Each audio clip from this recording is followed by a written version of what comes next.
to another edition of TKI University Tech Talk. Today I'm going to show you how to remove baseboard properly.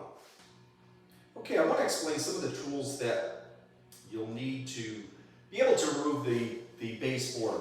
So a taping knife is essential. This here is a 10-inch taping knife. You could use 8, 10, 12-inch taping knife, whatever you want. And it's really protect the drywall, the finish on the drywall.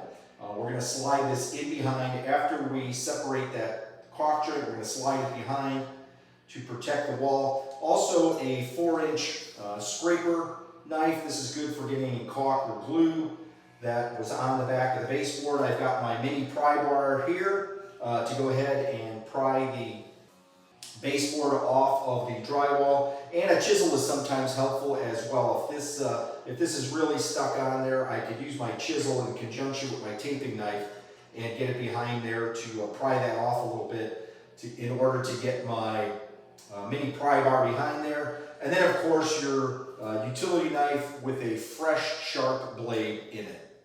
Okay, now that I've shown you some of the tools that we're going to use, I went ahead and put them in my work apron. I like to wear a work apron when I'm doing demo work. It just keeps all the tools organized and I can access everything quickly. Okay, so I'm ready to score the caulk line where the baseboard meets the drywall. And to do that, I'm going to take my utility knife with a fresh blade, nice sharp blade, and I'm just going to score that right where the caulk line and baseboard meet. Some of the caulk came off there. I'm going to go ahead and do that again. And you don't need a ton of pressure here. You just want to make sure you're getting through the caulk line and scoring the drywall paper. So in the event some of the caulk that is still stuck to the baseboard or the drywall doesn't rip the drywall paper above the baseboard height.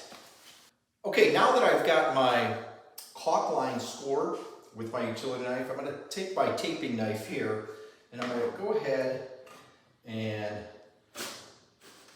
wedge that in between the baseboard and the drywall, and I'm going to go ahead and leave my taping knife in place. I'm then going to use my small pry bar, and this should give me just enough space to get into this baseboard here. There we go. So I'm prying that off, using the taping knife to protect the drywall finish. And there we go. We popped off the baseboard. I've got a nail exposed here, so I want to be mindful of that. I'm just going to go ahead and tap that into the drywall so it doesn't pose a safety hazard. And then now I can go ahead and continue drilling cavity holes here if I needed to. Okay, and now that I've got my baseboard off, if I'm going to be able to save this baseboard, you want to be mindful of any nails sticking up through the baseboard. And an easy way to do this and still protect the front side of the baseboard is to just go ahead and use some channel locks and grab the nail, and you're just going to rock that back and pull it right through the baseboard.